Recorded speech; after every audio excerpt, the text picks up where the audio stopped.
Programa, como decíamos, con temas variados, en principio reacciones políticas de parte del gobierno de Nicolás Maduro a las decisiones que tienen que ver también con aliados específicos como Argentina, en el caso precisamente de nuestro primer titular. También estaremos hablando de las familias de los deportados a El Salvador, lo hemos estado conversando a lo largo del inicio de esta semana, incluso con familiares directos de algunos deportados y con esas personas que han viajado hasta ahí para tratar de tener cercanía con sus familiares, de tener alguna prueba de vida, de poder establecer algún vínculo que los relacione directamente con ellos y poder entender si están bien o no. Todo eso está pasando a esta hora. Y también lo que decíamos, ayer jugó la Vinotinto, lamentablemente no se dieron los resultados deportivos, el equipo no pudo ganar en Uruguay, pero todavía queda digamos, una esperanza que tiene que ver con la necesidad de aferrarse al cupo del repechaje. Van a quedar dos partidos en septiembre, que Venezuela va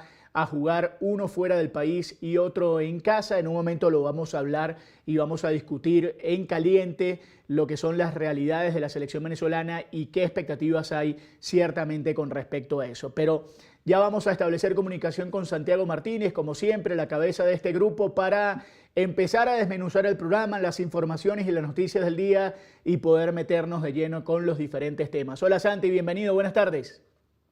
Octavio, feliz tarde. ¿Cómo estás? Saludos desde Caracas, 1:11 acá en la capital venezolana, y vamos de una vez con lo que es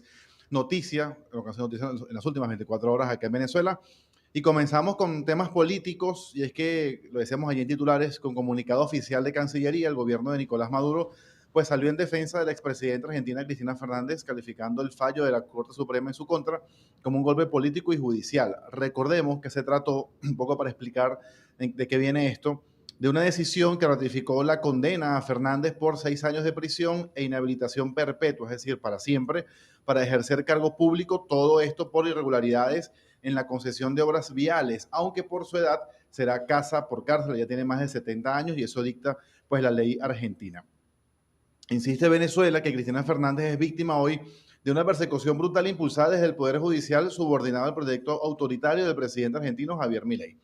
Pero quizá lo que más llama la atención, Octavio, de esta reacción de Venezuela es que se considera que el fallo contra la expresidenta argentina no es un hecho aislado, sino parte de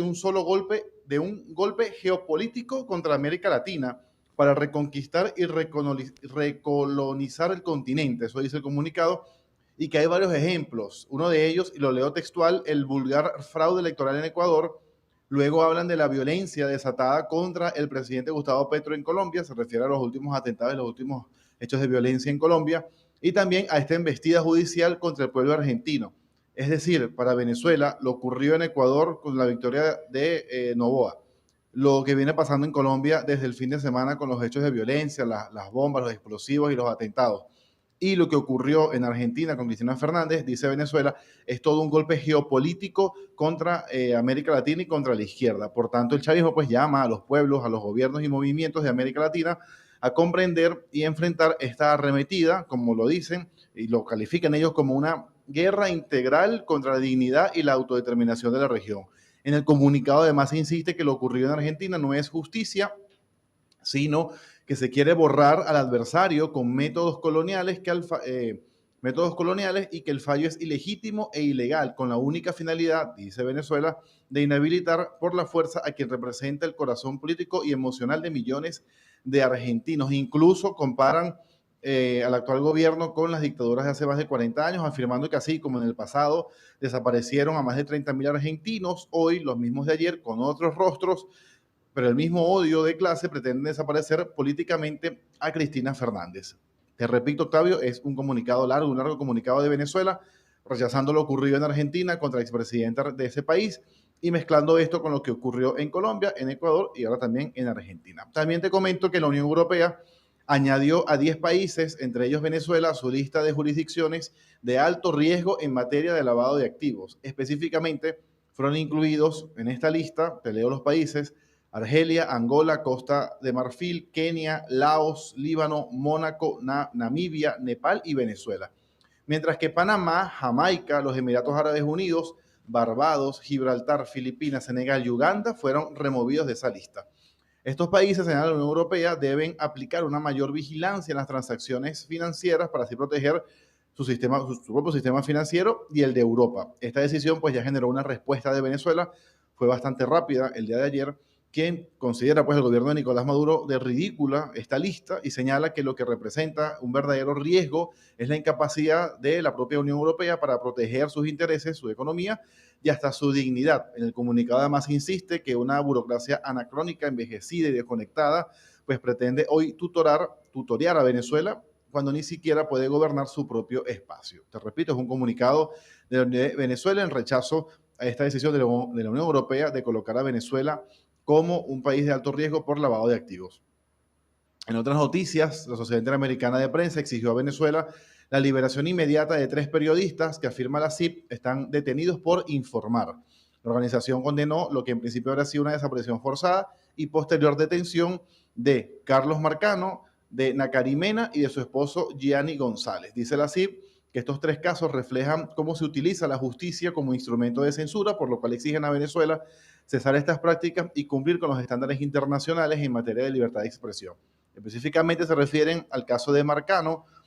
que además de periodista es profesor universitario y colaborador de organizaciones civiles, que quedó detenido el pasado 23 de mayo tras un allanamiento sin orden judicial en su residencia acá en Caracas, y donde su familia pues denuncia que está inlocalizable tras su traslado al penal de Tocuyito. Y para cerrar, te cuento una información que trae el diario El País de España, y es que una comitiva de familiares y allegados venezolanos deportados de Estados Unidos y encarcelados en El Salvador llegó a ese país para exigir pruebas de vida y conocer el estado de salud de los detenidos. Entre la comitiva, que no es muy grande, están Lisbeth Joana Sanguino, tía de Winder Sanguino, quien llegó a Estados Unidos como refugiado, y Reina Cárdenas, amiga de Andri Hernández, un reconocido estilista venezolano que tramitaba su solicitud de asilo al momento de haber sido deportado de Estados Unidos. Quizás esto podrá traer noticias, podrá traer algún tipo de información, porque sea la primera vez que una comitiva de venezolanos o familiares o allegados de venezolanos deportados a El Salvador,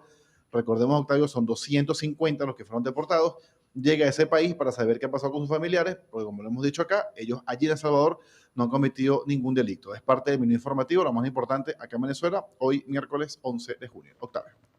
Con eso entonces arrancamos el programa del día de hoy, como comentaba Santiago Martínez, con los diferentes temas que en principio estamos tocando, y tiene que ver con la situación que se vive en Venezuela desde diferentes puntos de vista. El caso, evidentemente, del gobierno de Nicolás Maduro y la reacción al tema de Cristina Fernández de Kirchner, que sucedió el día de ayer en Argentina y que evidentemente establece un antes y un después en la política de ese país, y también con lo que está sucediendo en la Unión Europea. Ya sabemos, y lo habíamos conversado en la semana, lo que significa en este momento ya, digamos, con las decisiones corriendo, con lo que significa este momento la migración hacia los Estados Unidos, con lo que en principio también se puede establecer como diferentes momentos, diferentes circunstancias que tienen que ver con las decisiones de otros países de ir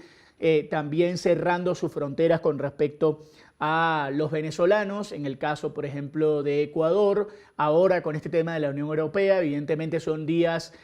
complicados y situaciones que, de acuerdo a la realidad de cada uno, se van sumando a los diferentes problemas que tienen los venezolanos en este momento para moverse. Si bien es cierto que la Unión Europea no tiene en principio nada que ver con este tema de migración, obviamente siguen las alertas con respecto a los gobiernos y a lo que sucede con el país.